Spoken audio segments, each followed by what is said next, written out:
Hello प्यारे बच्चों, मैं अजय चौरसिया आपका अपने YouTube channel maths by Ajay Chaurasia classes में स्वागत करता हूं। आज के इस वीडियो में आप सीखेंगे 2023 का सेट सेकंड जिसका कोड है DW।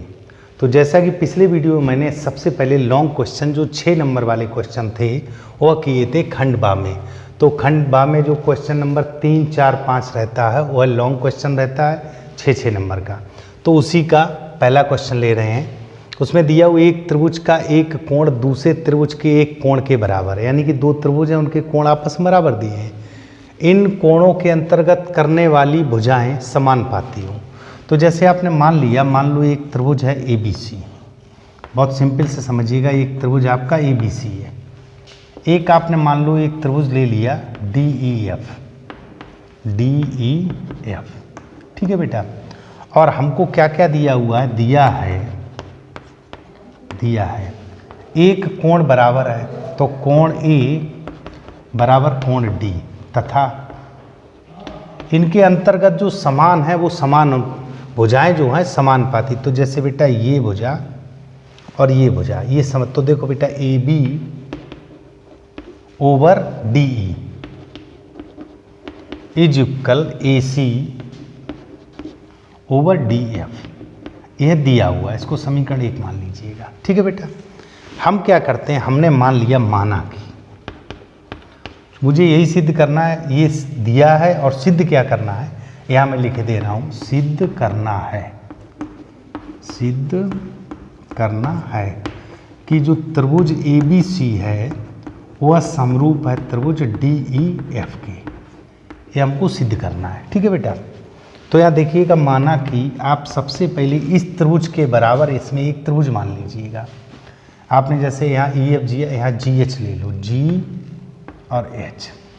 तो आपने मान लिया कि AB बराबर DG, ठीक है बेटा। और AC बराबर आपने मान लिया DH, ठीक बेटा। अब ये मैंने मान लिया, यानी कि इस भुजा के बराबर ये भुजा मान ली और इस भुजा के बराबर ये भुजा मान ली। तो सबसे पहले इन दोनों त्रिभुजों की बात करते हैं। त्रिभुज ABC तथा DGH त्रिभुज DGH में देखो बेटा AB बराबर DG, ठीक। कोण A बराबर कोण D, और हमको क्या दिया, AC बराबर DH, ये मैंने माना है। तो यहाँ पर भुजा कोण भुजा SAS नियम से ये दोनों त्रिभुज जो हैं, ये त्रिभुज और ये त्रिभुज क्या हो गया बेटा, त्रिभुज ABC सर्वांगसम हो गया आपका त्रिभुज DGH। इतना आपको समझ में आया होगा, यह टुकड़ा इसके सर्वांगसम हो गया। क्लियर। अब देखो बेटा, इतना मैंने निकाल लिया। अब आप थोड़ा सा यहाँ पे देखिएगा समीकरण 1 से। देखो बेटा, मैंने AB के बराबर DG को माना, तो यहाँ पे AB की जगह DG लिख सकते हैं, DG ओवर DE, और AC को मैंने माना है DH ओवर DF। ध्यान दीजिएगा, मैंने केवल इन दोनों को नाम जो मान है समीकरण 1 में बदल दिया। अब देखो बेटा, DG बटे DE, DH बटे DF थेल्स प्रमेय का व्युत्क्रम जो है, यानी कि यदि भुजाओं का अनुपात समान हो तो इसका मतलब ये जो आधार भुजा ये समांतर होंगी। थेल्स प्रमेय के व्युत्क्रम से क्या सिद्ध हुआ बेटा कि ये जो EF है यह GH के पैरेलल है, EF पैरेलल GH। क्लियर। ये आपस, अब ये यदि पैरेलल है तो इसका मतलब ये कोण इसके बराबर है, अतः कोण G कोण E के बराबर है, तो कोण E बराबर कोण G और कोण F बराबर कोण एच, कोण एफ बराबर कोण एच। इतना आपको समझ में आ गया। ये भुजाएं समांतर, ये कोण हमारे आपस में कैसे हो गए बराबर। अब जब ये दो कोण आपस में ये कोण इसके बराबर, ये कोण इसके बराबर, ठीक बेटा, और कोण डी उभयनिष्ठ, तो दो कोण हमको बराबर हो गए, तो यहाँ हम लिख सकते हैं कोण कोण समरूपता से, कोण कोण समरूपता से ये जो त्रिभुज है आपका डी जी एच, ये समरूप हो गया त्रिभुज डी ई एफ के, ये समरूप हो गया। अब देखो बेटा, चूंकि यह जब मैंने निकाला है ए बी सी आपस में सर्वांग सम है, तो यदि कोई भी दो त्रिभुज सर्वांग सम होंगे तो यह पक्की बात है वो समरूप भी होंगे। यहाँ से यह भी हम कह सकते हैं कि ए बी सी समरूप होगा डी जी एच के, क्योंकि सर्वांग सम समरूप होगा, लेकिन यह जरूरी नहीं कि समरूप सर्वांग सम हो। सर्वांग सम में सब बराबर होता है, तो यहाँ देखिए बेटा ये समरूप भी हैं। अब जैसे ये आप समीकरण यहाँ एक दे चुके हैं, जैसे इसको हम 2 मान लें और इसको 3 मान लें, और नीचे लिखेंगे समीकरण 2 व 3 से। सिंपल सा बेटा, देखो बेटा डी जी एच जो है वो डी ई एफ के समरूप है, और यहाँ डी जी एच किसके समरूप, ए बी सी के। तो त्रिभुज ए बी सी समरूप होगा त्रिभुज डी ई एफ के। तो बेटा हमने ये सिद्ध कर लिया कि ये जो छोटा त्रिभुज है इस बड़े त्रिभुज के समरूप है। हमसे यही कहा गया था कि एक कोण बराबर दो भुजाओं का अनुपात बराबर है, तो वह दोनों त्रिभुज समरूप होते हैं। तो उम्मीद करता हूँ समझ में आया। चलते हैं अगले बेटा तीसरे के अथवा की बात करते हैं। क्वेश्चन नंबर 3 और इसका अथवा में दिया हुआ है बी एल और सी एम एक समकोण त्रिभुज ए बी सी की माध्यिकाएं हैं। तो ए बी सी बना लीजिएगा, और तथा इस त्रिभुज में कोण ए समकोण है। तो सबसे पहले बेटा एक ए बी सी त्रिभुज बना लो, ठीक है। और यहाँ पर इन्होंने ये कहा कि कोण ए समकोण है, बहुत ध्यान से समझिएगा, कोण ए समकोण है ए बी एल और सी एम। तो जैसे इसको मान लो बी मान लो, तो इसको सी मान लो। अब बी एल इसकी माध्यिका, बहुत ध्यान समझिएगा, ये बी एल हो गया, ठीक। सी एम यहाँ पे इसकी माध्यिका जैसे एम हो गया, ठीक, सी एम। इतना क्लियर हुआ। ये चूंकि माध्यिकाएं हैं तो यहाँ पर दिया हुआ बी एल और सी एम माध्यिकाएं हैं, तो बी एल तथा सी एम ये क्या है बेटा, माध्यिकाएं। अब जब माध्यिकाएं हैं तो इसका मतलब क्या हुआ, जो बी एल भुजा है बी एल, देखो बेटा यहाँ पे एल दिया है बी एल, यह जो आपकी जैसे सी एल ले लो या ए एल ले लो, ठीक है बेटा, ये आपस में कैसे हैं, बराबर। इधर ये आपस में बराबर है, ध्यान समझिएगा, ए एम बराबर एम बी, ठीक है। और दोनों में किसी के मान की जरूरत पड़े हम लिख सकते हैं 1/2 ए बी। देखो बेटा ए बी का आधा है, यहाँ देखो बेटा ए एल बराबर एल सी, ए एल बराबर एल सी, और दोनों को हम 1/2 ए सी लिख सकते हैं, चूंकि ए सी का आधा है, ठीक। अब चूंकि ये समकोण त्रिभुज है तो आपको संबंध निकालना है B L square plus C M square और बी सी, यानी कि फाइनली मुझे बी सी मिलाना है।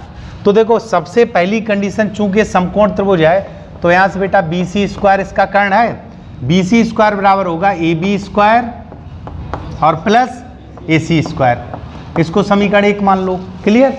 अब देखिए बेटा सबसे पहले त्रिभुज ए बी एल में, त्रिभुज ए बी एल में, अब ए बी एल की बात कर लेते हैं, ए बी और एल। तो ये बेटा समकोण त्रिभुज है, तो यहाँ ये कर्ण हो गया, क्या हो गया, B L square, B L square, B L square बराबर क्या होगा, ए बी स्क्वायर और प्लस ए एल स्क्वायर। समझ में आया बेटा, ए एल स्क्वायर, कोई डाउट तो नहीं है।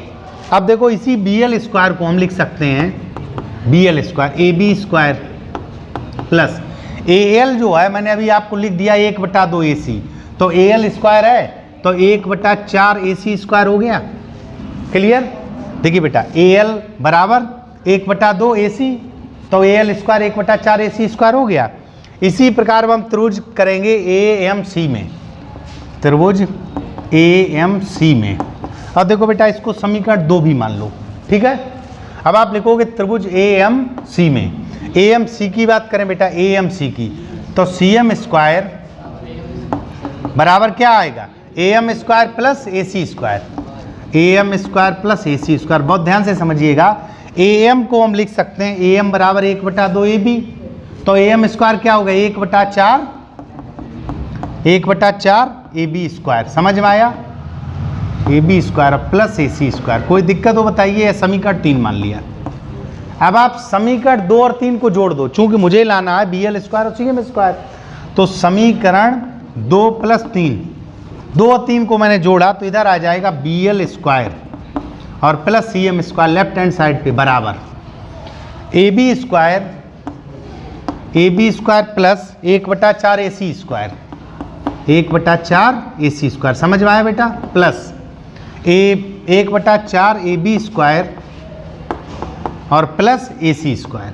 ठीक, पूरे में 4 का गुणा कर दो दोनों ओर, तो यहाँ देखो 4BL square plus CM square, 4 का मल्टीप्लाई किया, यहाँ 4 का मल्टीप्लाई किया, 4AB स्क्वायर आया, यहाँ 4 से 4 कट जाएगा, AC स्क्वायर, यहाँ 4 से 4 कट जाएगा तो AB स्क्वायर और प्लस 4AC स्क्वायर। इधर देखो बेटा 4AB स्क्वायर और AB स्क्वायर, 5AB स्क्वायर हो गया, AC स्क्वायर और 4AC स्क्वायर, 5AC स्क्वायर हो गया। 5 कॉमन ले लो तो आपका अंदर बचा AB स्क्वायर और प्लस AC स्क्वायर। यहाँ आप लिख दो समीकरण 1 से। देखो बेटा AB square plus AC square क्या है? BC स्क्वायर है, तो यहाँ पे आ गया 5BC स्क्वायर और इधर हमारा क्या रखा 4BL square plus CM square. उम्मीद करता हूँ समझ में आया होगा। क्वेश्चन नंबर 4 पे चलते हैं। तो 4 में इन्होंने कहा हल कीजिए। देखिए बेटा 4/√x और प्लस 3/√y बराबर में दिया हुआ 3। समीकरण नंबर 1 बोलो नहीं बेटा 8/√x और माइनस का 9/√y और बराबर दिया हुआ 1। यह समीकरण 2 है। देखिए या तो x के गुणांक को बराबर करो या y के विलोपन विधि लगाएंगे।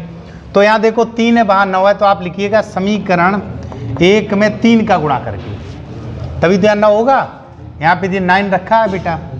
समीकरण 1 में 3 का गुणा करके, चूंकि दोनों चिन्ह कैसे हैं विपरीत, तो समीकरण 2 से जोड़ने पर, चिन्ह अगर विपरीत हैं तो क्या करते हैं जोड़ते हैं और समान हो तो घटाते हैं। 1 में 3 का गुणा किया तो 12/√x प्लस 9/√y बराबर 9। इसको लिख लीजिएगा 8/√x माइनस 9/√y बराबर 1। जोड़ने पे ये कट गया। अब देखिए हर समान √x, तो 12 और 8 20 हो गया, 20/√x बराबर 9 1 10। √x इधर जाएगा, यहाँ 20/10 ये कट गया। √x बराबर 2। अब यहाँ लिख दो वर्ग करने पर, तो इधर x हो जाएगा, इधर हो जाएगा 2 का वर्ग अर्थात 4। तो x बराबर हमारा क्या निकला है 4। अब x बराबर 4 चाहे समीकरण 1 में रख दो चाहे 2 में रख दो। 1 में देख लो समीकरण 1 से 4/√x का मान क्या है 2 है, तो 4/2 और प्लस 3/√y बराबर 3। 2 दूनी 4, तो 3/√y बराबर 3 माइनस 2 कितना बचा 1। 3/√y बराबर 1, तो √y बराबर 3 और पुनः वर्ग करने पर जब दोनों ओर वर्ग करेंगे इधर y हो जाएगा, इधर 3 का वर्ग 9 हो जाएगा। तो x बराबर कितना निकला 9, y बराबर x बराबर 4, y बराबर 9। अब जैसे मैंने समीकरण 1 में मान रखे हल किया है तो 2 से चेक कर लो, उत्तर क्लियर हो जाएगा। जैसे x का मान 4 है तो यहाँ 2 हो गया, 8/2 इसका मतलब 4। यहाँ y का मान 9 है तो यहाँ 9 रखो 3, 3 3 9, 4 में से 3 गया, 1 बचा। आंसर बिल्कुल सही है। क्लियर बेटा। अब इसी के अथवा पार्ट की बात करते हैं। अथवा में देखिएगा, अथवा में कहा गया है एक मोटर बोट जिसकी स्थिर जल में चाल, तो आप लिखेंगे मोटर बोट की चाल यह दी हुई है 18 किलोमीटर प्रति घंटा। अब जब मोटर बोट पानी में चलेगा तो उस पर पानी की चाल भी प्रभावी होगी, तो आप लिख लो माना कि, चूंकि यहाँ पे शब्द दिया हुआ है जल, तो माना कि जल की चाल x किलोमीटर प्रति घंटा। तो सबसे पहले हम सापेक्ष चाल निकालते हैं। सापेक्ष का मतलब जब भी पानी में, चूंकि पानी जो भी है उसको स्थिर मान लिया जाता है, लेकिन वो नदी नाला कुछ भी होगा तो उसका भी कुछ वेग रहा होगा, तो आप लिखिएगा सापेक्ष चाल। इन्होंने कहा कि प्रतिकूल और अनुकूल दो स्थितियां दी हैं, तो धारा के या जल की दिशा में जल के अनुकूल चाल, बोलो नहीं बेटा, जल के अनुकूल चाल। तो अनुकूल का मतलब क्या होता है, जब दोनों एक ही दिशा में हो, तो 18 + x किलोमीटर प्रति घंटा। समझ में आया। अब जल के प्रतिकूल चाल, कैसी चाल, प्रतिकूल चाल, तो हो जाएगी 18 - x kilometre per hour. Clear. ये उनकी सापेक्ष चाल निकल आई। इन्होंने कहा है स्थिर जल में 18 किलोमीटर प्रति घंटा, 24 किलोमीटर धारा के प्रतिकूल जाने और वही दूरी आने में अनुकूल वापस आने में 1 घंटा अधिक लगता है। बेटा दूरी कितनी चले, 24 किलोमीटर। तो सबसे पहले जो दोनों की स्थितियों में 1 घंटे का अंतर दिया है, तो देखो 24 किलोमीटर धारा की दिशा में या धारा के अनुकूल, अनुकूल शब्द दिया है, धारा के अनुकूल जाने में लगा समय, जाने में लगा समय, समय बराबर क्या होता है बेटा, दूरी बटे चाल, तो 18 + x। अब 24 किलोमीटर प्रतिकूल आने में लगा समय 24 बटे 18 - x। ठीक है बेटा। देखिए जो धारा की दिशा में है, धारा के अनुकूल और प्रतिकूल मैंने समय निकाल लिया। अब दोनों में ये कहा गया है कि धारा की दिशा में और विपरीत दिशा में लौट के आए, यानी कि अनुकूल गए 24 किलोमीटर, वापस आए, 1 घंटा समय कम लगता है। तो देखो इस इधर से कह लो कम या ये वाला अधिक, जो भी कह लो। तो देखो बेटा ये समय है जब हम धारा की दिशा में चले, और ये समय है जब धारा के विपरीत चले। विपरीत वाला समय 1 घंटे ज़्यादा है, ये 1 घंटे ज़्यादा है, तो इसमें 1 घंटा और जोड़ दो तो दोनों बराबर हो गए। सिंपल सा। जो कम समय, कम समय ये वाला है, ये वाला समय कम है, ये वाला समय ज़्यादा है, और ये वाला कम कितना है, 1 घंटा, तो इसमें 1 घंटा जोड़ दो, समीकरण हमको बराबर करके निकाली जाती है। अब देखो बेटा एक को इधर रहने दो और इनको उधर ले जाए, तो 24 बटे 18 - x और -24 बटे 18 + x। एक यहाँ एलसीएम ले लो, तो 18 - x और 18 + x, ऊपर से 24 कॉमन ले लो। तो जब मैंने कॉमन लिया, ध्यान से समझिएगा, 18 - x को भाग दिया तो 18 + x, माइनस 18 + x को भाग दिया तो 18 - x। समझ में आया। यहाँ ब्रैकेट बंद कर दो। देखो बेटा जब हम इसको खोलेंगे तो 18 से 18 कट जाएगा। ठीक है, इनका मल्टीप्लाई करिए। देखो बेटा यह हो गया वर्गांतर, हो गया 18 का वर्ग - x का वर्ग। देखो 18 का वर्ग माइनस वर्गांतर हो गया, और इधर हो गया आपका, देखो ये बोलो नहीं बेटा, माइनस और ये माइनस प्लस हो गया तो 2x हो गया, तो 24 दूनी 48x हो गया। इसको इधर ले आए, 324 - x² = 48x। x उस साइड ले जाइए तो प्लस 48x और -324 = 0। अब 324 के ऐसे गुणनखंड करो जो घटकर कितना बचे, 48, 324। ठीक है बेटा।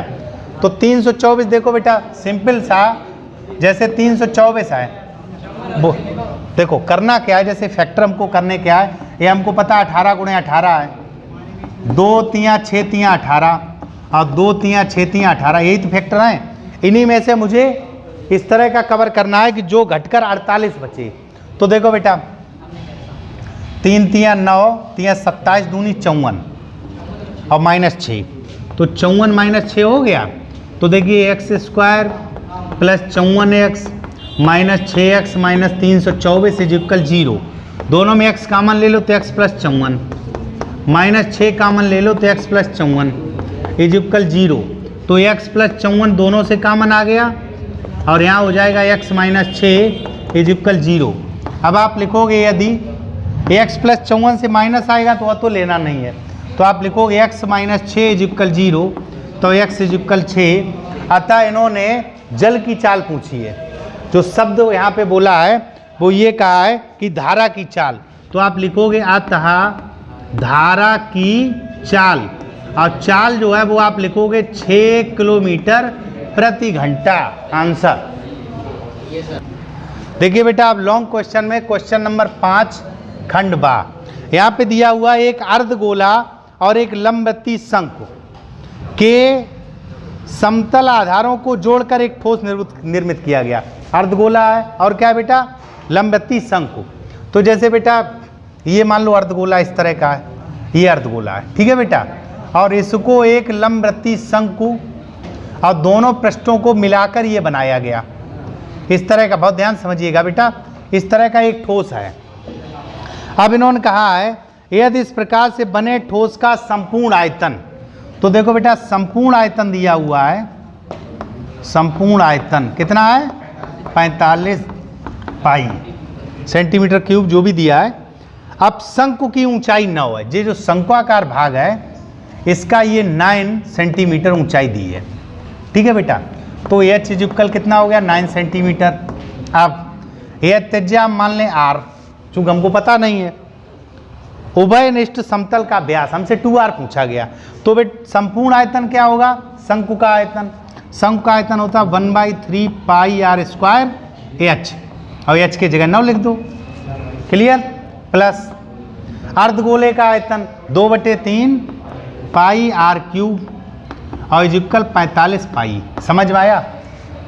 पहले तो आप क्या करिएगा, 3 का ये इसको देखो 3 से पहले 3 का दोनों ओर गुणा कर दो और पाई कॉमन ले लो, 3 का मल्टीप्लाई करेंगे तो ये हो गया 9r स्क्वायर। देखो बेटा 9r स्क्वायर, पाई मैंने कॉमन ले लिया, 3 का दोनों ओर गुणा किया, प्लस यहाँ 3 का गुणा किया तो 2r क्यूब, और इधर आप 45, ये हो गया 135, और पाई से पाई काट दो, क्लियर। तो हमारा जो क्वेश्चन बना वो बना 9। अब देखो बेटा इसको हम डिसेंडिंग ऑर्डर लिखें, 2r क्यूब सबसे बड़ी घात ये है, प्लस 9r स्क्वायर और माइनस का 135 इक्वल 0। अब चूंकि ये द्विघात समीकरण ना बन के त्रिघात समीकरण है, तो त्रिघात समीकरण के यदि डायरेक्ट गुणनखंड ना हो तो हम कौन सी प्रमेय लगाते हैं, शेषफल प्रमेय। शेषफल प्रमेय लगाएंगे। अब शेषफल प्रमेय हम क्या करते हैं, जो चर राशि दी है, जैसे यहाँ चर राशि हमारी r है, r बराबर 1 ऋण 1 2 ऋण 2 3 ऋण 3 रख के देखते हैं, जिस पर यह समीकरण 0 हो जाए वही मान होगा शेषफल प्रमेय। तो जैसे मैंने पहले 1 रखा तो 9 2 11 नहीं होगा, ऋण 1 पे भी नहीं होगा, 2 रख के देखो, 2 दूनी 4 दूनी 8 दूनी 16 और 2 दूनी 4 9 चौकू 36 नहीं होगा। तो ऋण 2 पे भी आप 3 देखो, 3 3 9 3 27 दूनी 54, ठीक है, यहाँ रखा 3 3 9 81, ये हो गया 135। तो इसका मतलब r बराबर 3 पर यह समीकरण 0 हो रहा है। अब जब r बराबर 3 पर 0 हो रहा तो यह समीकरण r बराबर 3 पर 0 हो तो r का एक मान 3 होगा। तो r बराबर 3 रखने पर समीकरण 0 होता तो r माइनस 3 जगह लिख लो, यह गुणनखंड करने का प्रोसेस होता है शेषफल प्रमेय। r माइनस 3 जगह लिख लो। अब इसमें अंतर भी नहीं पड़ना चाहिए। तो देखो यहाँ 2r क्यूब है, यहाँ केवल आ रहा है, तो 2r का मल्टीप्लाई करो।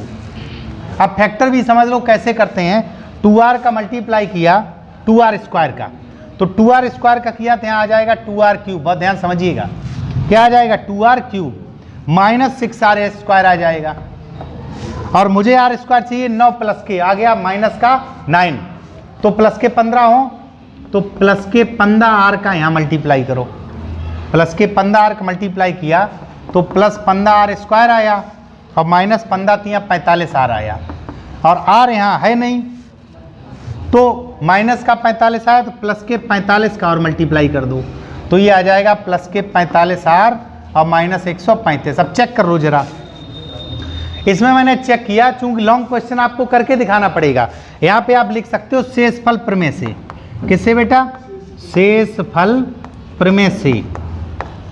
तो देखिए बेटा यहाँ पर जैसे हम ये कॉमन लिया, चेक कर लो, 2r क्यूब है, 2r क्यूब रखा था, उसके बाद माइनस 6 प्लस का 15, तो प्लस का 9 बचा, 9r स्क्वायर रखा था, माइनस के 45 प्लस के 45 कट जाएंगे, माइनस 135। इसमें कोई अंतर पड़ा नहीं पड़ा, तो हमारे में r माइनस 3 कॉमन आ गया, यह हो गया 2r स्क्वायर प्लस 15r और प्लस 45 इक्वल 0। तो यहाँ से देखो बेटा 2 फैक्टर आ गए, तो आप लिखोगे यदि इसके नीचे लिखना r माइनस 3 इक्वल 0, तो r बराबर 3, तो r बराबर 3, तो आपको व्यास मिलेगा, व्यास क्या बेटा 2r, तो 2 इंटू 3 तो 6 सेंटीमीटर ये आधार का व्यास हो गया। समझ में आया बेटा, कोई डाउट तो नहीं है? बस यहाँ क्या लगना था, शेषफल प्रमेय। अब इसी का अथवा देख लो, अथवा में दिया हुआ है 3 मीटर व्यास का एक कुआं, बहुत ध्यान से समझना, 3 मीटर व्यास का एक कुआं 14 मीटर गहराई का। तो कुआं जो है जब गहराई दी है तो इसका मतलब ये बेलन की आकृति जैसा है, बहुत ध्यान समझिएगा बेटा, ठीक। इसकी कितनी गहराई है, 14 मीटर, और ये जो व्यास दिया हुआ है देखो बेटा, इसका ये तो h हो गया, h हो गया, और यहाँ पर व्यास दिया हुआ है, जैसे मान लो आपने इसको r माना, तो 2r बराबर कितना दिया है, 3, तो r बराबर 1.5 मीटर हो गया, मीटर में दिया हुआ है। एक कुआं खोदा गया तो उससे मिट्टी निकाली गई। अब जब मिट्टी निकाली गई तो मिट्टी को कहीं बिछाया गया या जो भी किया गया, तो सबसे पहले मिट्टी का आयतन चाहिए। तो देखो बेटा, निकाली गई मिट्टी का आयतन, निकाली गई मिट्टी का आयतन, बेटा आयतन क्या होगा, पाई r स्क्वायर 1.5 का स्क्वायर और इंटू h है 14। क्लियर, इतने घन सेंटीमीटर ये हमारी मिट्टी निकली। अब मिट्टी निकाल कर इन्होंने क्या किया, इस मिट्टी को कुएं के चारों ओर 4 मीटर चौड़ाई में एक बलियाकार, जैसे आपने, अब तो कुआं है नहीं, पहले कुएं होते तो कुएं के चारों ओर एक ऊंची पटिया बनी रहती थी, तो कुएं के चारों ओर इस तरह का एक बलियाकार शेप बनाई गई। ये इस तरह ऐसे इन्होंने मिट्टी को फैलाया, ये एक सराउंडिंग बनाई गई कुएं के चारों ओर, बहुत ध्यान समझिएगा। ये आपका यहाँ से यहाँ तक आ रहा है, बहुत ध्यान समझिएगा। 4 मीटर इसकी चौड़ाई, कितनी चौड़ाई है बेटा, 4 मीटर। तो जब बलियाकार कोई आकृति हो तो उसका हम आयतन कैसे निकालते हैं, देखो बेटा, तो इन्होंने दिया हुआ है वृत्ताकार बलय, तो आप लिखिएगा 4 मीटर चौड़ी वृत्ताकार बलय में मिट्टी का आयतन, मिट्टी का आयतन। देखो बेटा, चूंकि ये बलयाकार है तो आप, बलय तो है तो बलय होता तो बेलन के ही आकार का है, सूत्र हमारा होता पाई r स्क्वायर h बेलन का, लेकिन जब बलयाकार होता बीच में खाली होता है तो उसमें क्या होता, पाई r1 square minus r2 square, r1 मतलब बड़ी त्रिज्या, r2 मतलब छोटी त्रिज्या। तो यहाँ पर देखो बेटा, जब एक बलय बन गई, ऐसे समझ लो, देखो ये ऐसे आपको क्लियर होगा। हमको अगर ये शेप निकालनी है, ये शेप, तो इसका मतलब यहाँ से जैसे मान लो ये आपका r2 है और यहाँ से ये r1 है, तो पाई r1 स्क्वायर में पाई r2 स्क्वायर अगर घटा दें तो ये क्षेत्र कम हो जाएगा, इसका बलय का क्षेत्रफल बचेगा। तो यहाँ आयतन की बात है तो पाई r1 square minus r2 square into h, ठीक। और h ही हमको पता करना, ये पता करना कितना ऊंचा मिट्टी का लेवल है, यानी कि जो बाउंड्री हुई है वो कितनी ऊंची है। तो देखो बेटा, अब r1 r2, ये r हमारा 1.5, यहाँ से यहाँ तक 1.5 है। अब 4 मीटर चौड़ाई है, तो सिंपल सा बेटा, r1 तो आपका हो गया 4 + 1.5 अर्थात 5.5। क्लियर, और r2 आपका कितना 1.5। तो इसका आयतन जब हम निकालेंगे, ये आप किनारे लिख दीजिएगा, तो मिट्टी का आयतन हो गया पाई 5.5 का स्क्वायर माइनस 1.5 का स्क्वायर और इंटू h हमको मालूम नहीं। क्लियर, यहाँ देखो वर्गांतर लगा दो पाई, तो एक बार जोड़ दो, एक बार घटा दो, 5.5 1.5 जोड़ा कितना हो गया, 7 हो गया।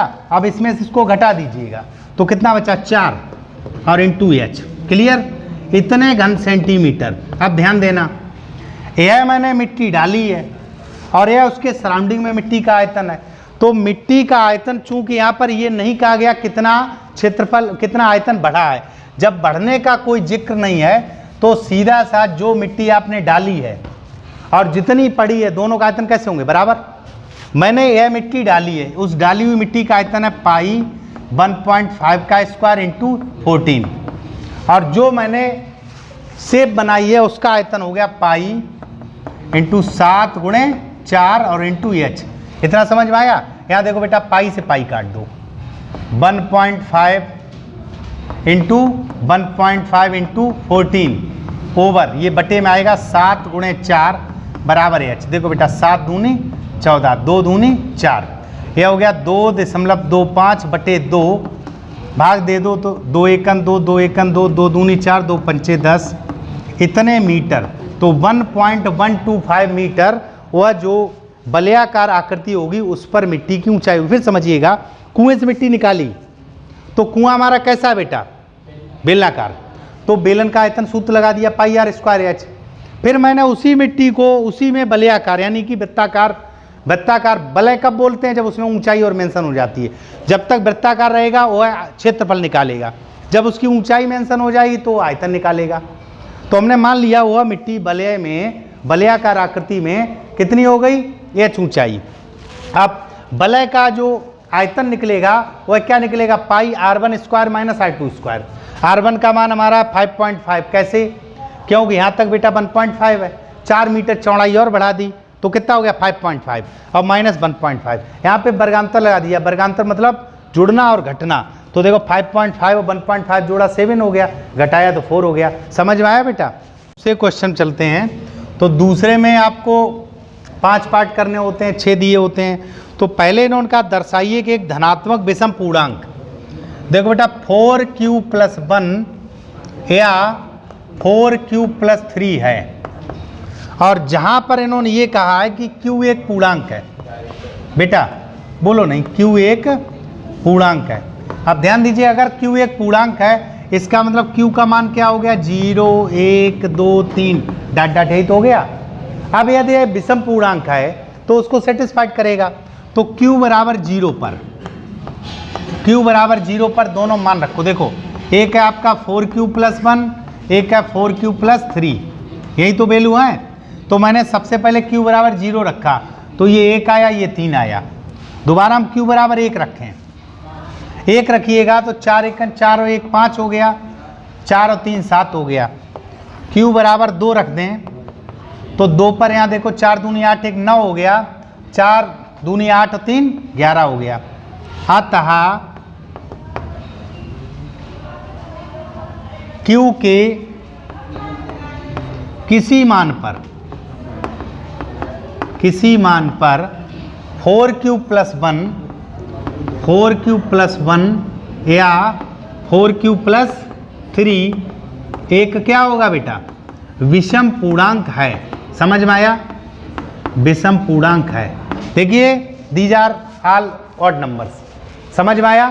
चलो इसका ये का पार्ट हो गया। अब हम करते हैं खा पार्ट की बात। खा पार्ट में दिया हुआ है, इसी में अभी फर्स्ट सेकंड और है। देखो बेटा ये फर्स्ट हो गया, अब इसी का अभी का सेकंड पार्ट है। सेकंड पार्ट में कहा गया है 2 क्रमागत धन पूर्णांकों को ज्ञात करो जिनके वर्गों का योग।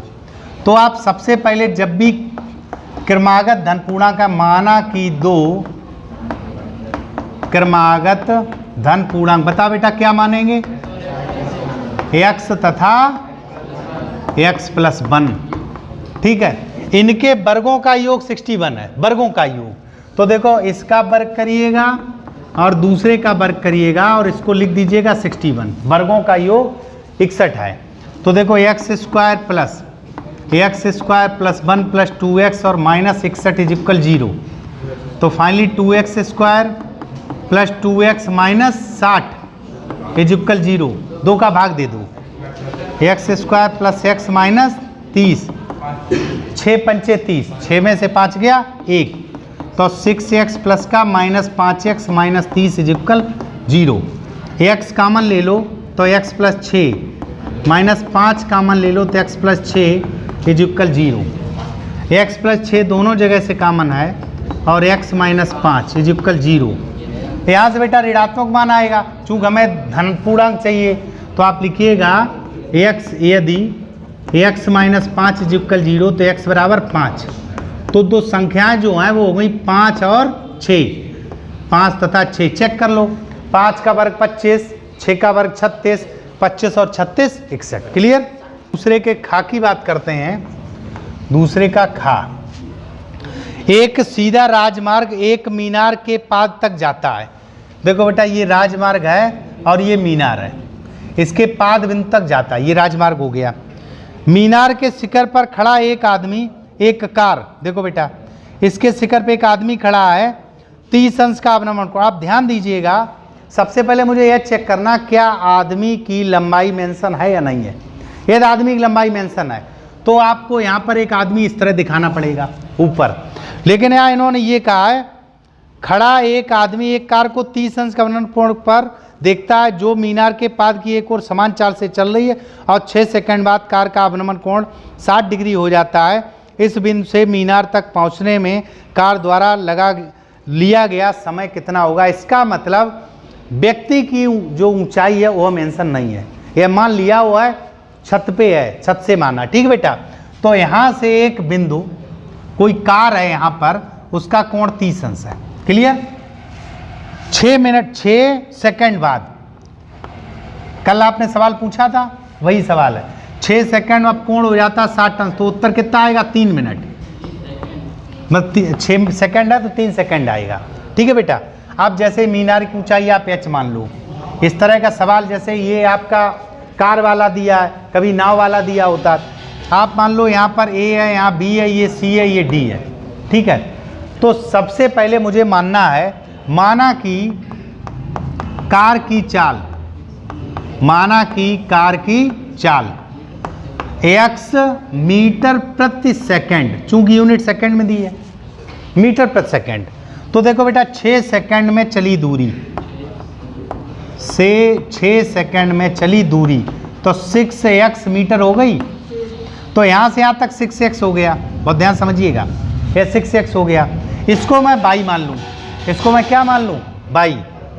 त्रिभुज BCD में, अब सबसे पहले छोटे त्रिभुज में, त्रिभुज BCD में tan 60 बराबर क्या लिखेंगे, h बटे बाई। ये √3 मान होता है, तो √3 बाई बराबर h, समीकरण नंबर 1। क्लियर। अब बात करते हैं त्रिभुज ACD में, ACD में यहाँ पर बेटा क्या होगा, tan 30 बराबर h बटे, अब ये कितनी है 6x, 6x प्लस बाई, यह मान क्या होता है 1/√3। तो देखिए बेटा 1/√3 और ये 6x प्लस बाई इंटू में जाएगा, into 6x plus by is equal आपका क्या रखा हुआ h। अब ध्यान दीजिएगा 6x plus by is equal, देखिए √3 ऊपर जाएगा और समीकरण 1 से h का मान √3 बाई है, तो यहाँ √3 बाई लिख दो। देखिए ये √3 गुणे में आया, √3 बाई h का मान है, तो 6x इज इक्वल यह हो गया 3 बाई और माइनस बाई, तो 6x इज इक्वल 2 बाई। तो यहाँ से बेटा बाई बटे x आपका निकला 6/2 अर्थात 3।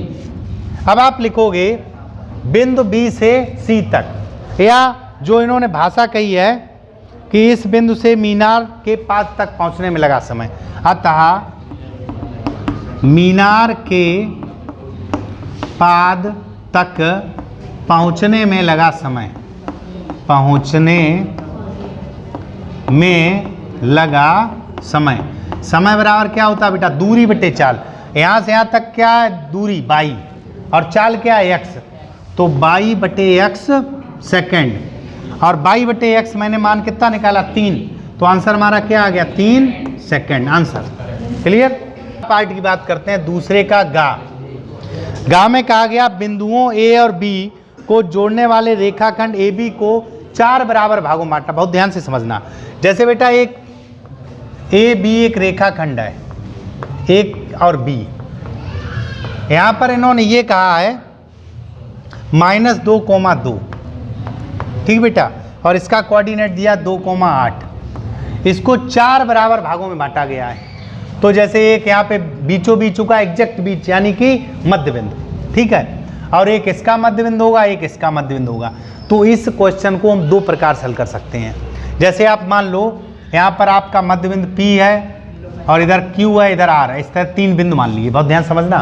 अब इनके बिंदु मान लो जैसे AB, CD और EF, ये हमने बिंदु मान लिए। तो एक तो हमारा प्रोसेस है हम इसको अनुपात से करें। किससे करें बेटा, अनुपात से। अब ध्यान देना, अगर अनुपात की बात आएगी, मैं आपको चूंकि यहाँ पर यह तो मेंशन होता नहीं हम किस तरह करें। अनुपात की अगर बात करें तो यह बिंदु इसका अनुपात हो गया, देखो एक टुकड़ा इधर है और इधर कितने टुकड़ा 3, 1:3 हो गया। इसका 1:1 हो गया और इसका 3:1 हो गया।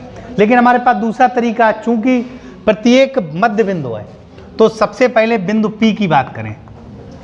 बिंदु P जो है बेटा, वो बिंदु A तथा B का मध्य बिंदु है। देख लो बेटा, A तथा B का मध्य बिंदु।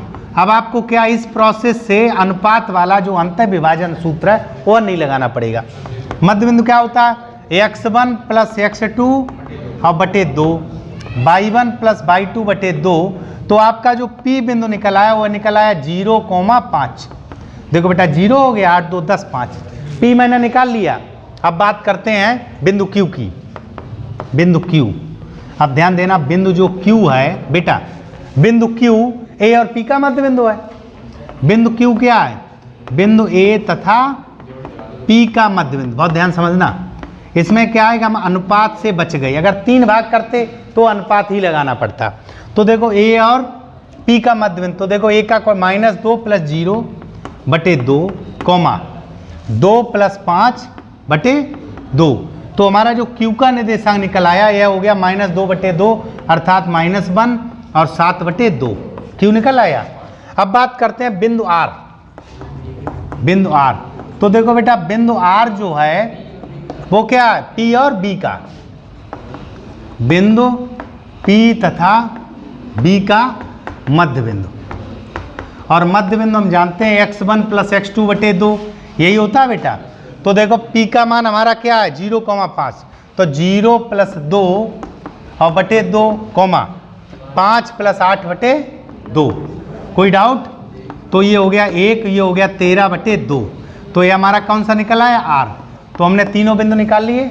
समझ में आया? अगर यहीं पे 3 भाग होते तो मुझे अंत विभाजन का ही सूत्र लगाना पड़ता। क्लियर बेटा? आगे दिया हुआ है इसको अगले क्वेश्चन पर, क्वेश्चन नंबर खंड बा 2 का घा। यहाँ पर बेटा बात कही गई है एक भिन्न का अंश उसके हर से 3 कम है। तो अंश और हर वाले सवालों में अंश को x मानते हैं, हर को y, तो भिन्न x बटे y। यहाँ पर बाद में ये कहा गया है कि दोनों भिन्नों को जोड़ा गया। तो आप क्या करिए, एक चर में मानिएगा। माना कि देखिए भिन्न का अंश उसके हर से 3 कम है। तो माना कि हर x है, तो इनका अंश जो है हर से 3 कम है, तो x माइनस 3 हो गया। तो जो हमारी भिन्न बन गई, भिन्न बन गई आपकी x माइनस 3 बटे x, ये भिन्न बन गई। अब इन्होंने कहा है यदि अंश और हर दोनों में 2 जोड़ दिया जाए। देखो बेटा अंश में 2 जोड़ दो और हर में 2 जोड़ दो, तो नई भिन्न मूल भिन्न का योग, नई भिन्न और मूल भिन्न, ये पहले वाली जो भिन्न थी, इनका योग जो है वो 29 बटे 20 है। ठीक है बेटा? यहाँ देखिए ये रह गया x minus 1 over x plus 2, x minus 3 over x is equal 29 बटे 20। यहाँ पे एलसीएम ले लो, तो x प्लस 2 x, इसका भाग दिया x रह गया, x into x minus 1 plus x का भाग दिया, तो x plus 2 into x minus 3 is equal 29 बटे 20। यहाँ देखिए मल्टीप्लाई करिए, तो x square minus x plus x square minus 3x plus 2x minus 6 over x square plus 2x is equal 29 बटे 20। तो फाइनली ये हमारा हो गया एक्स स्क्वायर 2x स्क्वायर हो गया, minus x minus 3 minus 4 plus 2, तो माइनस 2x रह गया और माइनस का 6 रह गया। X square plus 2x, x square plus 2x is equal 29 बटे 20। 29 बटे 20 क्रॉस मल्टीप्लिकेशन कर दो, तो 20 दूनी 40 एक्स स्क्वायर, 40x माइनस 6 दूनी 12 इज इक्वल, इधर मल्टीप्लाई किया तो 29 एक्स स्क्वायर प्लस 29 का 2 में किया तो 58x। अब आपको क्या करना, सारे पद इधर ले आइए, तो 40 x square minus 40x minus 120 minus 29 x square minus 58x is equal 0। ठीक है बेटा? अब देखिए 40x² 29x², तो आपका बच गया 11x² माइनस 40x और माइनस के 58, तो 98x हो गया। और माइनस का 120 इज इक्वल 0। 11 और 120 का मल्टीप्लाई करिए, ठीक है बेटा। तो 11x² माइनस, ऐसा अंक बनाइए जो घटकर 98 बचे। तो देखो बेटा 11, 120 लिख सकते हो, 2 दूनी 4 तियाँ 12 और दूनी 24 पंचे 120। इसमें हमको बनाना है। तो देखो बेटा यहाँ आपको 98 आना है। तो देखो 5 दूनी 10 और 11 दिशामन 110, 3 दूनी 6 दूनी 12, 110 में हम 12 घटाएंगे। तो देखो बेटा 110 माइनस 12, तो 98 बचेगा। देखो बेटा 11 और 10 ये हो गया 110 और 3 दूनी 6 दूनी 12, 110 में से हम 12 घटाएं 98 माइनस का 120 इज इक्वल 0। तो 11x² minus 110x plus 12x minus 120 बराबर 0। दोनों से 11x कामन ले लो तो x माइनस 10 प्लस 12 कामन ले लो तो x minus 10 is equal 0। x minus 10 दोनों जगह से कामन ले लो तो 11x प्लस 12 इज इक्वल 0। तो आप लिखोगे यदि x माइनस 10 इज इक्वल 0 तो x बराबर हमारा क्या आ जाएगा 10। तो चूंकि यही पॉजिटिव मान आ रहा तो आप नीचे लिखेंगे अतः भिन्न। अब बेटा बात करते हैं भिन्न हमको दिया था, मैंने माना था x माइनस 3 बटे x। तो देखिए बेटा 10 माइनस 3 बटे 10, तो भिन्न हो गई हमारी 7 बटे 10 और ये हमारा आंसर हो गया। देखो बेटा दूसरे के अंग्या की बात करते हैं। यहाँ चित्र दिया हुआ, एक वृत्त दिया हुआ है। देखो बेटा एक वृत्त बना लिया हमने, ये मान लो इसका केंद्र है, ठीक, ये केंद्र है और केंद्र में एक AB, इसका नाम O है और यहाँ पे नाम दिया हुआ AB, ठीक बेटा। एक इस तरह का इसका नाम दिया हुआ C और D। इन्होंने कहा AB और CD केंद्र O वाले एक वृत्त के दो लंबवत व्यास, ये दोनों परपेंडिकुलर हैं, लंबवत हैं। OA बराबर 7, ये दूरी 7 दी, इसका मतलब बड़े वृत्त की त्रिज्या हमारी 7 हो गई। दूसरा दिया हुआ है एक और वृत्त इस तरह दिया हुआ है, यहाँ पे ये वाला वृत्त दिया हुआ है।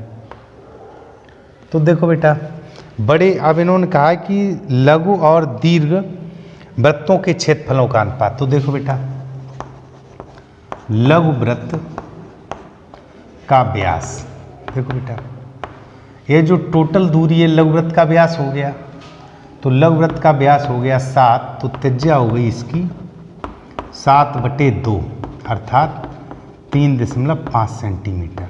क्लियर। तो इसका क्षेत्रफल A1 मान लो तो पाई r²। क्लियर। फिर दीर्घवृत्त की त्रिज्या, दीर्घवृत्त की त्रिज्या, यह त्रिज्या इसकी कितनी दी है 7, तो इसका क्षेत्रफल A2 मान लो तो हो गया पाई r²। क्लियर। हमसे पूछा क्षेत्रफलों का अनुपात, तो देखिए बेटा A1 बटे A2 कर लो तो पाई 3.5 का स्क्वायर पाई और 7 का स्क्वायर, पाई पाई कट गया, 3.5 गुणे 3.5 बटे 7 गुणे 7। देखो बेटा यह दशमलव हटाया, यह दशमलव हटाया, नीचे 2 जीरो बढ़ा दिया, ठीक बेटा। 35 दूनी 70, 20 हो गया, 7 पना 35 और 5 चौकू 20, तो कितना आया 1/4। तो जो क्षेत्रफलों का अनुपात A1 अनुपात A2 यह हमारा आ गया 1/4। बिल्कुल सिंपल है, इसको नोट करिए। तो 4 पार्ट और बचा हुआ है। 4 पार्ट में इन्होंने कहा है निम्नलिखित बारंबारता बंटन का माध्य बताइए। तो देखो बेटा सबसे पहले हम लिख लें वर्ग अंतराल, वर्ग अंतराल, ठीक है बेटा। वर्ग अंतराल दिया हुआ 20 से 60, 20 से 60, ठीक है बेटा। 60 से 100, 60 से 100, फिर दिया वो 100 से 150, 100 से 150, इसके बाद 150 से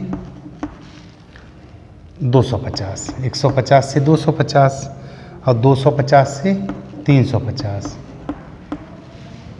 और 350 से 450, 450। अब देखिए बेटा यहाँ पर एक निश्चित सीक्वेंस नहीं है, 20 से 60 है, 60 से 100 है और फिर 100 से 150, यहाँ देखिए 50 बढ़ा, फिर 100 बढ़ा, फिर 100 बढ़ गया। तो आपको क्या करना, सबसे पहले मध्यमान निकालना है। क्या निकालना बेटा? मध्यमान।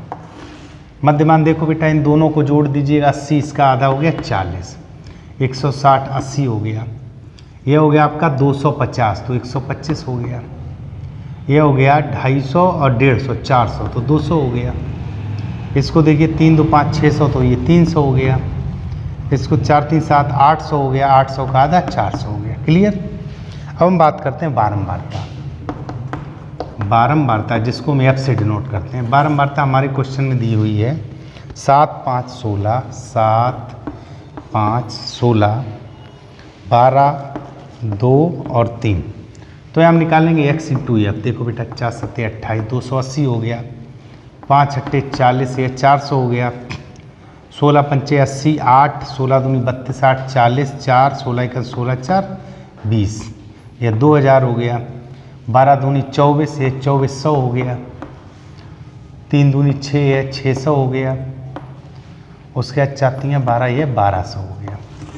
फिर हम निकालेंगे सिग्मा एफ, सिग्मा एफ और यहाँ निकालेंगे सिग्मा एक्स एफ। तो देखो बेटा सिग्मा एफ का मान हो गया 7 5 12, 6 18 2 20, 2 22 3 25, 2 1 3 1 4 45 हो गया। ठीक है बेटा, इसको जोड़ लीजिएगा 0 8, उसके बाद 2 6 8 4 12 और 4 16 2 18, 1 1 1 2 2 4 2 6 68 80। अब हम निकालेंगे माध्य। माध्य हमारा होता है sigma x F over sigma F. तो ये हो गया 68 80 over 45।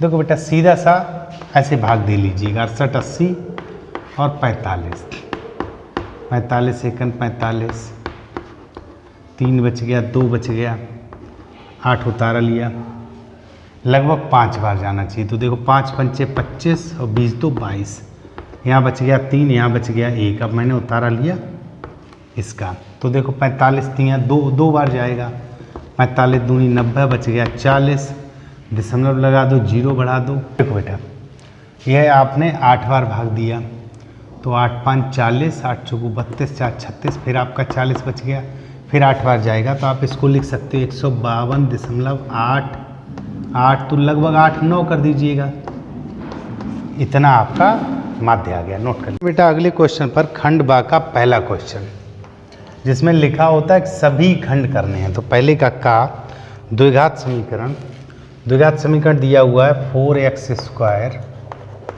Minus 6x plus 5 equal 0। तो हमको विविक्तर और मूलों की प्रकृति। तो सबसे पहले बेटा आप इसकी तुलना करिएगा, ax² plus bx plus c बराबर 0 से तुलना करने पर आप सबसे पहले इससे तुलना कर दीजिएगा। तो a के जगह 4 रखा है, b के जगह -6 और c के जगह 5। क्लियर? हमसे इन्होंने पूछा विविक्तर, तो विविक्तर होता है आपका b² माइनस 4ac। तो देखिए -6 का स्क्वायर माइनस 4a और c, तो ये 36 हो गया, माइनस 4 चौको 16 पंचे 80, तो विविक्तर आपका आया माइनस का 44। क्लियर? अब मूलों की बात, तो इसके मूल, चूंकि कंडीशन हमारी क्या हो गई कि b² minus 4ac less than 0 आया, तो मूल कैसे हो गए बेटा? काल्पनिक। मूल कैसे हो गए? काल्पनिक। क्लियर? उसके बाद खा पार्ट की बात करते हैं। खा करते हैं, एक वृत्त किसी चतुर्भुज ABCD की चारों भुजाएं स्पर्श करता है। देखो बेटा एक वृत्त है, यह वृत्त है, इसका कुछ केंद्र हुआ, यह एक चतुर्भुज है, उसकी चारों भुजाओं को स्पर्श कर रहा है, इस तरह का वृत्त है। ठीक है बेटा, ये चतुर्भुज की चारों भुजाओं को स्पर्श कर रहा है। चतुर्भुज का नाम है ABCD। क्लियर? हमने मान लिया ये यहाँ P Q R और S पे स्पर्श करता है। ठीक है बेटा, हमको सिद्ध करना है, सिद्ध करना है AB + CD is equal BC + DA। ठीक, तो देखो बेटा, सबसे पहले आप ये जानते हो कि अगर ये स्पर्श कर रहा तो स्पर्शी सदैव केंद्र पर 90 अंश का कोण बनाती है। मान लो केंद्र है, ये हम पहले से जानते हैं। और ये दोनों टुकड़े बराबर, यहाँ से देखो बेटा AS बराबर AP, चूँकि AS बराबर क्या है बेटा AP, ये टुकड़ा आपस में दोनों बराबर। इधर देखो BP बराबर BQ, BP बराबर BQ। और देखो बेटा CQ बराबर CR, CQ बराबर CR, और इधर DR बराबर DS, DR बराबर DS। ये बराबर होते हैं, चूँकि ये आपस में बराबर, ये दोनों आपस में, ये दोनों आपस में, ये दोनों आपस में बराबर। अब हमको सिद्ध करना है, तो हम लेफ्ट हैंड साइड ले लें LHS। AB और प्लस CD, देखो बेटा AB लिख सकते हैं AP + PB, AP + PB।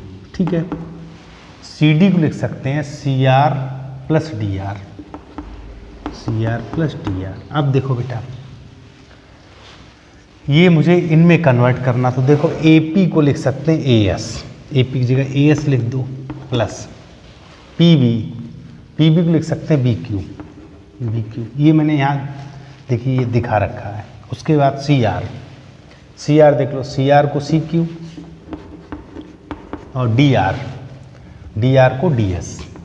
ठीक, DS। अब देखो बेटा AS + DS, ये AD हो गया, ये दोनों मिलकर AD हो गया, प्लस BQ और CQ। देखो बेटा BQ और CQ ये क्या हो गया BC। यही देखिए AD + BC, DAID की बात है, ये राइट हैंड साइड आ गई। तो सिंपल है क्वेश्चन, आप आसानी से समझ गए होंगे। चलते हैं इसके गा पार्ट पर। पहले के गा में दिया हुआ है बेटा cos A - B, कोण दिया हुआ A - B इज इक्वल √3/2, √3/2। और sin A + B दिया हुआ है, sin A + B यह दिया हुआ है √3/2। पहले तो यहाँ से एक बात समझ लीजिएगा, cos में मान √3/2 यह होता है cos 30 का, और ये होता है sin 60 का। तो यहाँ से बेटा देखिए A - B आपका 30 निकल आया, जो समीकरण 1 बन गई। यहाँ से A + B आपका 60 निकल आया, समीकरण 2 बन गई। ठीक, कंडीशन दी है बेटा, ये भी दिया है कि 0 इज लेस देन 0 डिग्री और A + B और ये लेस देन इक्वल 90। इसका मतलब यह है जो मान है हमारा प्रथम चतुर्थांश में होगा, तो मैंने वही कंडीशन लगाई। अब देखिए बेटा A is greater than B, A B से बड़ा भी है। अब समीकरण 1 2 को जोड़ दो, समीकरण 1 - 2। तो जब मैंने इसको और इसको जोड़ा तो देखिए B से B कट जाएगा, 2A इज इक्वल हो गया 90। तो A बराबर 45 अंश, A बराबर 45। आप समीकरण 1 में रख दो या 2 में रख दो, किसी में रख दो, 2 से 45 + B इज इक्वल 60। तो B बराबर 60 - 45, तो कितना आया 15 डिग्री। तो हमारे A और B के मान आ गए, और A B से बड़ा भी है। तो सिंपल है बेटा, क्या करना, यह √3/2 cos की टेबल में cos 30 का होता है, साइन में sin 60 का। देखिए बेटा पहले के घा में कहा गया है कि इस क्वेश्चन में दिया हुआ यह वर्ग अंतराल दिया हुआ है, बारंबारता दी हुई है, और मुझसे पूछा माध्यक।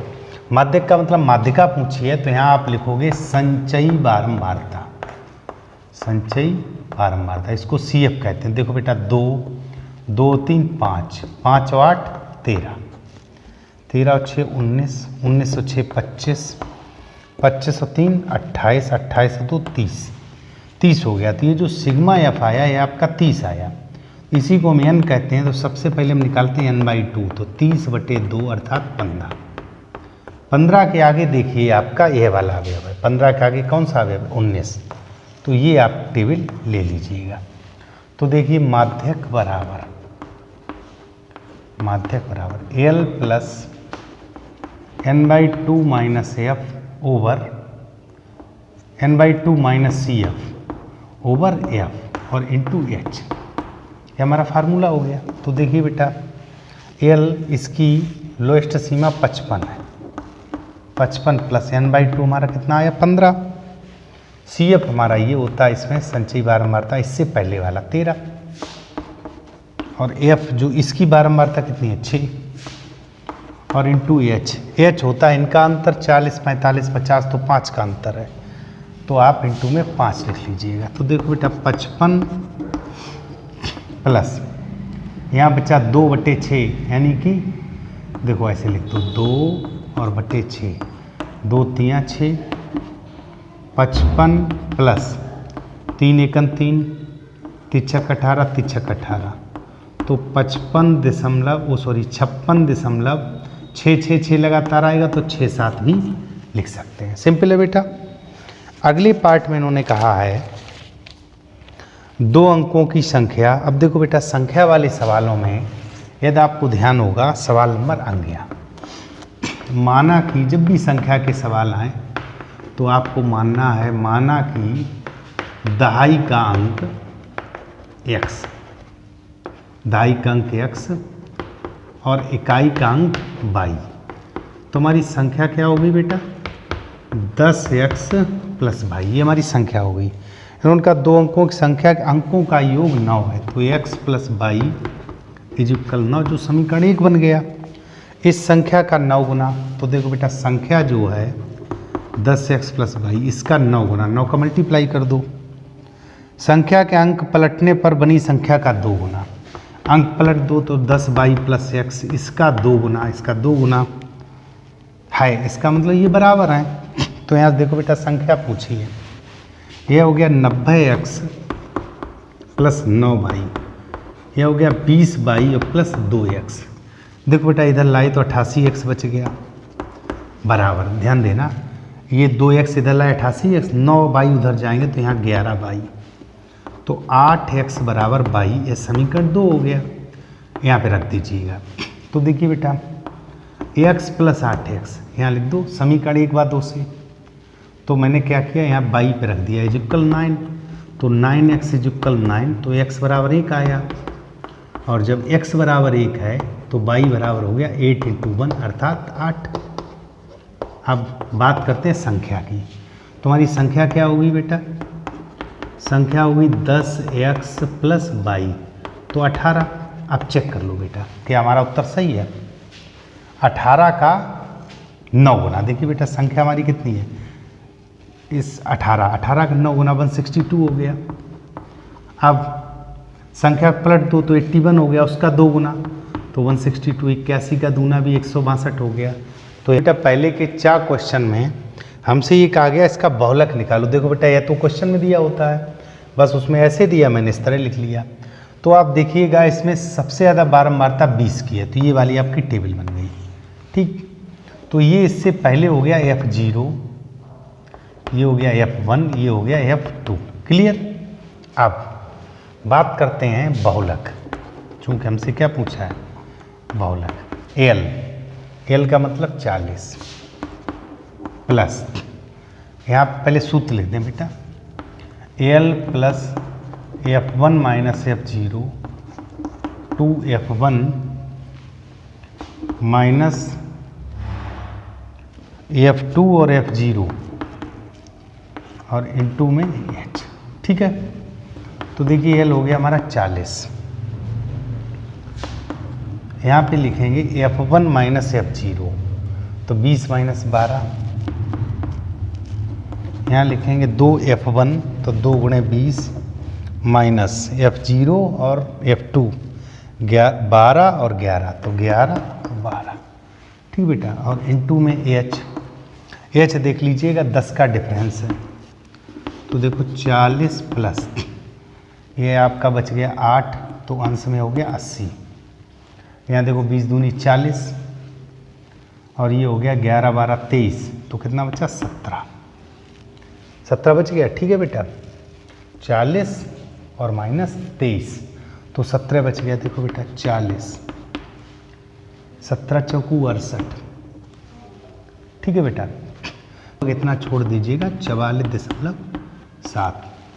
तो देखिए बेटा यहाँ तक जो क्वेश्चन मैंने किए हैं वो खंडवा के क्वेश्चन किए हैं, जिसमें 1 नंबर से लेकर आपके 5 प्रश्न होते हैं, जिनमें कुछ पार्ट भी होते हैं। यह टोटल वर्क आपको कॉपी पे करना होता है। अब आप यह करने के बाद नीचे अपना रोल नंबर डाल दीजिएगा कॉपी में, अंतिम पेज पर जहाँ पे यह सवाल करिएगा। उसके बाद आपको क्या करना है, अब ऑब्जेक्टिव वाला करना। तो इसको रोल नंबर डालने के बाद आप लिखिएगा अगले पेज पे रफ वर्क। तो जो भी OMR वाला यानी कि खंड आ वाला क्वेश्चन उसको हल करना होगा, उस पर आप हल करिएगा, फिर OMR पे टिक करते हैं बेटा खंड आ पर। और खंड आ में जो भी आपके 20 प्रश्न दिए होंगे उनको आप रफ वर्क पे कॉपी पे कर लीजिएगा, बाकी OMR पे टिक करना है। जैसे पहले में √9, √3, √0.1 इसमें परमेय संख्या पूछी, तो परमेय संख्या √9, चूँकि इसका वर्गमूल 3 हो जाएगा। क्लियर, तो ये परमेय संख्या है, तो आपका √9 का मतलब ए पार्ट ऑप्शन सही है। ठीक है बेटा, दूसरा समीकरण 2 दी हुई हैं, x + y = 10, और चूंकि इनका हल करने का कोई इंपॉर्टेंस नहीं होता, लेकिन बिना हल किए निकाल नहीं सकते। तो 2x = 14 हो गया, तो x = 7, x = 7 यहाँ रख दीजिएगा, तो y = 3, तो 7 और 3 इसमें बी पार्ट है। क्लियर। तीसरा क्वेश्चन, 5 और 9 की बाई अक्ष से दूरी। देखो बेटा ऐसे समझ लो, जैसे देखो यहाँ पे ये 5 है और ये 9 है, तो ये बिंदु हो गया 5,9, तो बाई अक्ष से दूरी ये होगी x के बराबर, तो बाई अक्ष से दूरी कितनी होगी 5, तो 5 हमारे में ऑप्शन दिया हुआ C, तो कितनी दूरी 5 मात्रक। क्वेश्चन नंबर 4 में दिया हुआ, यदि समद्विबाहु समकोण त्रिभुज। देखो बेटा एक भुजा ये दी, इसकी कर्ण की माप देखो, समद्विबाहु भी है और समकोण भी है, तो ये आपस में बराबर हैं, समद्विबाहु हैं और समकोण है, यानी कि 90 डिग्री है। तो यहाँ से देखो बेटा ये भुजा जो दी हुई है ये 5√2 है।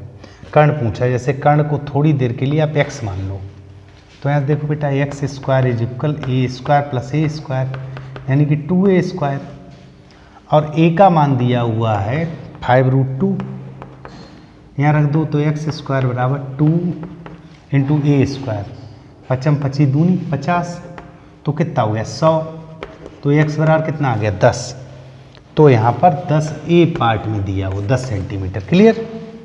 पांचवा क्वेश्चन, पांचवें में दिया हुआ sin² 18 और -cos² 72। तो देखो बेटा जब ऐसे कोण दिए हो जो दोनों मिलकर 90 हो रहे हैं, तो किसी एक को बदल लो। देखो sin² 18 माइनस, इसको आप लिख सकते हो 90 माइनस पहला वाला कोण, 90 में से 18 घटाइए, और हम जानते हैं कि sin 90 माइनस, तो cos 90 माइनस थीटा क्या होता है sin थीटा, तो ये भी sin² 18 आ गया, तो आंसर हमारा क्या आ गया 0, जो हमारा ऑप्शन बी दिया हुआ है। क्वेश्चन नंबर 6 की बात करते हैं, किसी धनात्मक पूर्णांक p के लिए प्रत्येक धनात्मक विषम पूर्णांक। बेटा अगर p कोई पूर्णांक है तो 2p + 1 क्या होगा विषम धनात्मक पूर्णांक, तो यह पार्ट डी दिया हुआ है।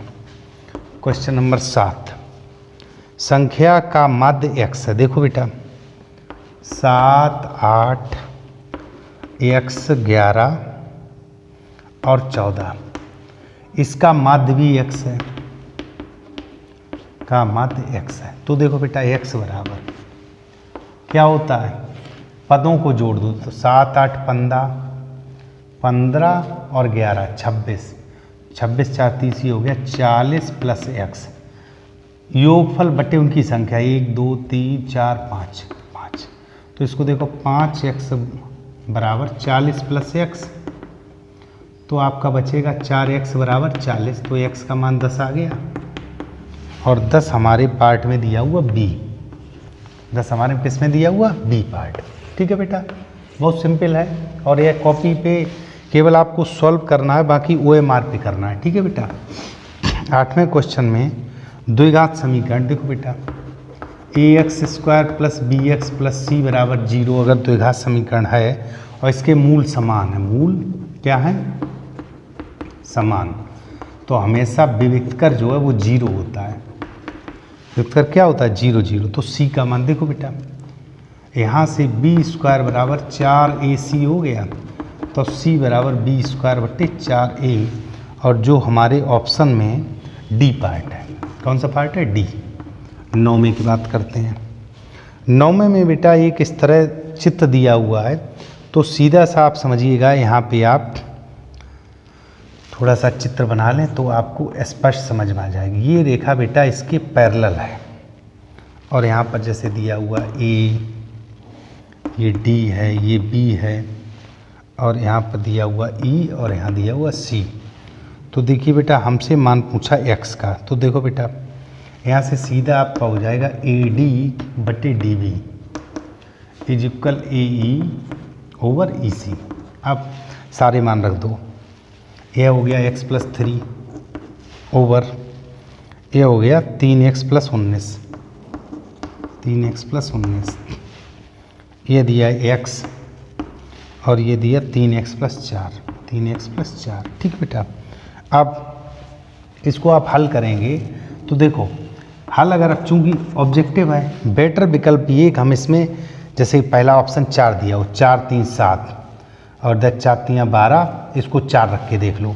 फिर मैंने 1 रख के देखा, ठीक है, 2 रख के देखा तो 2 3 5 हो गया, और 2 3 6, 19 6 25, तो 1/5 आया। इधर 2 रखा तो 2/3 दूनी 6 4 10।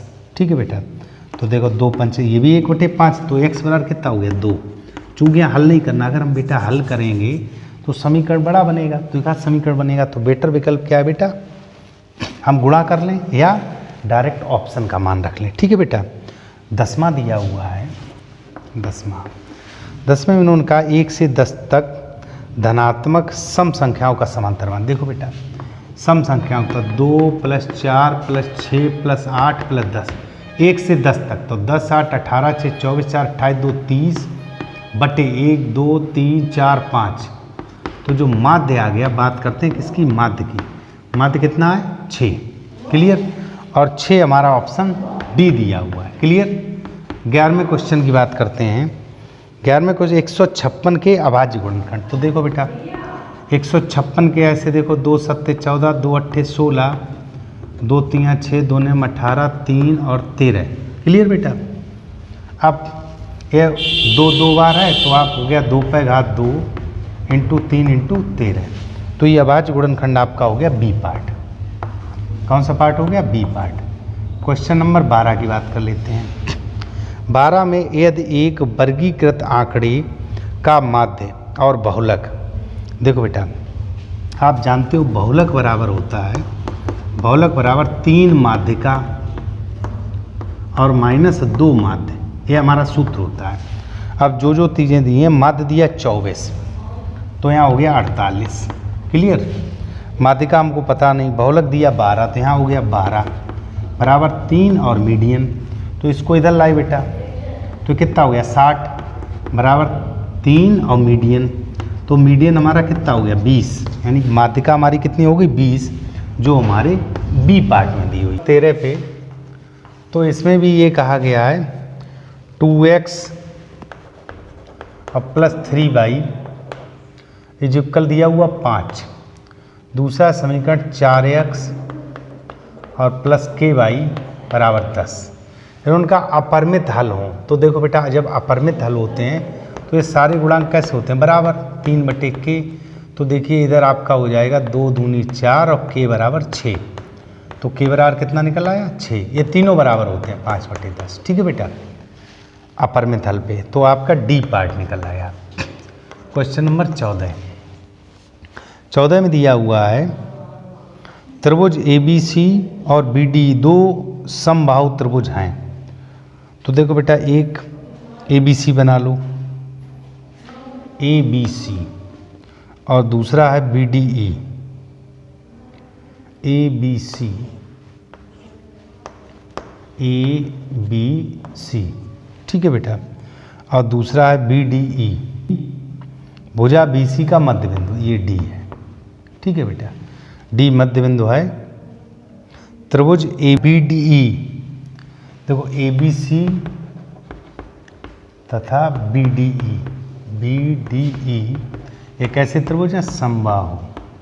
अब ध्यान दीजिएगा, यहाँ पर बेटा E हम नहीं ऐसे जान सकते कहाँ पे, बस ये मालूम ये समबाहु त्रिभुज है। तो D है, तो जैसे मान लो इस तरह यहाँ पे E होगा, मान लिया हमने, ठीक है बेटा। चूँकि समबाहु है तो ये जितना है उतना ये होगा, उतना ये होगा। अब ध्यान दीजिएगा, समबाहु है तो प्रत्येक कोण क्या होगा, 60 अंश। ये भी 60, ये भी 60, ये भी 60, इसका भी प्रत्येक कोण 60 अंश होगा। तो आप लिख सकते हैं कोण कोण समरूपता से, कोण कोण समरूपता से दोनों त्रिभुज, जो त्रिभुज ABC है वह समरूप होगा त्रिभुज BDE। दोनों त्रिभुज बेटा समरूप हो गए। अब समरूप हो गए तो हमसे पूछा गया है इन ABC और BDE के क्षेत्रफल का अनुपात। तो देखो बेटा, त्रिभुज ABC का एरिया और बटे एरिया ऑफ BDE, त्रिभुज BDE तो समरूप में क्या होता है, भुजाओं का वर्ग।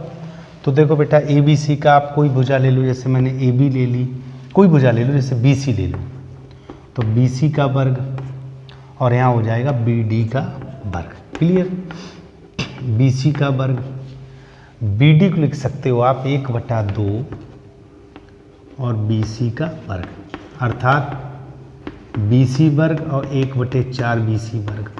एक कट गया तो आपका 4/1 आया, अर्थात 4:1, जो हमारे ऑप्शन में C पार्ट दिया हुआ है। क्लियर बेटा। 15वें क्वेश्चन में देखो, 15वें में कहा है कि cos A बराबर 7/25, cos A बराबर 7/25, ठीक है बेटा। tan A plus cot A पूछा है, तो ध्यान दीजिएगा, आप सबसे पहले सबसे अच्छा तरीका आप ट्रायंगल बना लो, ठीक है। आधार बटे कर्ण, ये हमको नहीं पता है, तो देखो बेटा ये आपका डायरेक्ट पाइथागोरस प्रमेय से, तो 25 का वर्ग माइनस 7 का वर्ग और इस पे अंडर रूट। तो देखो वर्गांतर लगा दो, 25 और 7 32, और 25 में से 7 गया तो 18, ठीक है बेटा। देखो एक बार इनको जोड़ दो, 25 और 7 32, और दूसरा एक बार इनको घटा दो, 25 में से 7 गया तो आपका बचा 18 और 7 25, ठीक है बेटा 18 है। अब इनके फैक्टर कर लो, देखो 2 दूनी 4 दूनी 8 दूनी 16 दूनी 32, और 18 का किया 3 3 9 दूनी 18। अब जोड़ा देख लो, 1 2 और ये 3, तो 1 2 और 3, और 1 3 का बन गया, 3 दूनी 6 दूनी 12 दूनी 24। तो ये हमारा क्या आ गया, L 24 आ गया। हमसे पूछा बेटा tan A plus cot A, tan A plus cot A, लंब बटे आधार। तो बेटा देखिए लंब हमारा 24 निकला है, 24/7 प्लस 7/24। तो देखिए 7 गुणे 24 एलसीएम हो गया, यहाँ 7 का भाग दिया तो 24 का वर्ग और प्लस 7 का वर्ग, ठीक बेटा। तो ये कितना निकलेगा 25, ये 25 का वर्ग आएगा, तो 625/168। देखो बेटा 24 7 ये हमारा 24 निकल आया, तो 24 का वर्ग और 7 का वर्ग, ये 25 का वर्ग आएगा, 25 का वर्ग 625/168, और ये हमारा ऑप्शन बना है डी। क्लियर। यहाँ पर बात करते हैं क्वेश्चन नंबर 16। 16 क्वेश्चन में ये कहा है कि दो वृत्तों की त्रिज्याएं क्रमशः और क्षेत्रफलों के योग के बराबर क्षेत्रफल वाले वृत्त। देखो बेटा जैसे सबसे पहले ये समझिएगा, इन्होंने कहा है कि दो वृत्तों की त्रिज्याएं, जैसे R1 मान लो 4 है, R2 आपकी 3 है। अब इन्होंने ये कहा है इन वृत्तों के क्षेत्रफलों के योग, तो दोनों का क्षेत्रफल कर दीजिएगा, तो π/R1² और π/R2²। तो देखो पाई कॉमन ले लो, R1² 16 हो गया, ये 9 हो गया, यानी 25 पाई हो गया, इनके क्षेत्रफलों का योग हो गया। तो बाले त्रिभुज, अब ये मान लो ये पाई एक दूसरा त्रिभुज जो आपका वृत्त है उसका आर मान लो, जैसे जे बेटा आपका एक था, ये दोनों मिलकर एक बड़ा बन गया, तो इसकी कैपिटल आर मान लो, ये R1 है, ये R2 है, इस तरह मान लिया। ठीक है बेटा, तो देखो पाई पाई कटे आर स्क्वायर 25, तो R बराबर 5।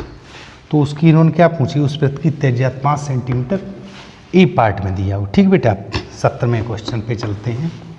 इन्होंने का x square minus 3x minus 10 is equal, बेटा फैक्टर करना है। 5 में से 2 गया तो 5 + 2 कर लो। अब थोड़ा सा डायरेक्ट करेंगे, x कॉमन लिया तो x माइनस 5 बचा, प्लस 2 कॉमन लिए इज इक्वल 0। तो x बार एक तो ऋण 2 आएगा, प्लस का 5 आएगा, तो -2 + 5 ये बी पार्ट में दिया हुआ। ठीक बेटा, नोट करिएगा। चलते हैं बेटा 18वें क्वेश्चन पर। 18वें क्वेश्चन में दिया हुआ है, यदि समतल मैदान में मीनार की छाया की लंबाई, देखो बेटा ये मीनार है, इसकी मान लो ये छाया इधर बनेगी, तो ऊंचाई की √3 गुनी है। तो इन्होंने कोण पूछा होगा, ये थीटा मान लो, तो tan थीटा क्या होगा, h/√3, h तो 1/√3 अर्थात tan 30। तो आपका थीटा बराबर कितना आ जाएगा, 30 अंश, और 30 अंश हमारे इस ऑप्शन में सी दिया हुआ है। ठीक है बेटा, 19वें क्वेश्चन की बात कर लेते हैं। 45 सेंटीमीटर ऊंचाई और 4 सेंटीमीटर व्यास।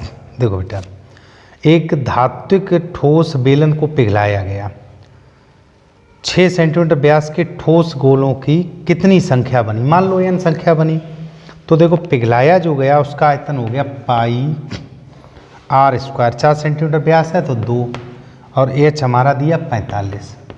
मान लो n गोला बनाए गए, इसका होगा 4/3 पाई, और गोले का व्यास दिया है 6, तो त्रिज्या हुई 3 का क्यूब।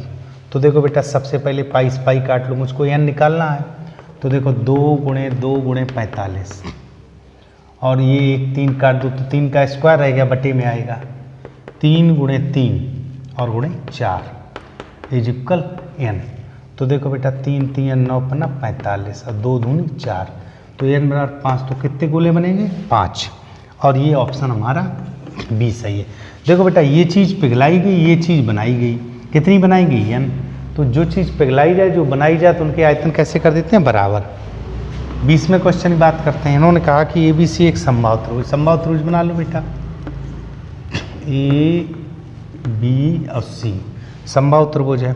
अब उनका ADBC पर लंब है, तो देखो बेटा चूंकि समबाहु त्रिभुज है, तो यहाँ से देखो बेटा BD बराबर DC होगा, DC कह लो, या CD, चूंकि हल करवाया गया तो DC करवाया गया, तो ये हो गया 1/2 ABC, ये और ये BC का था। अब हमसे पूछा गया है AD², तो सबसे पहले देखो बेटा इस त्रिभुज में और CD में मान पूछा गया, तो देखो AD² प्लस CD² या DC² जो भी लिखो, इस त्रिभुज में चूंकि ये लंब है तो ये 90 डिग्री होगा बेटा।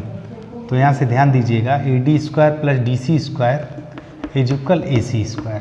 ठीक, मान हमसे पूछा गया AD² का, तो AD² को इधर रखिएगा, और पूछा गया किस में, DC में, तो AC को आप लिख सकते हो, AC बराबर क्या है, AC चूँकि समबाहु त्रिभुज है, तो AC बराबर आपका AB भी है, तो और AC बराबर AB है, और AB बराबर BC, ये तीनों बराबर हैं। तो देखिए AC² की जगह आप क्या लिख सकते हो, BC² लिख सकते हो, तो BC² माइनस DC²।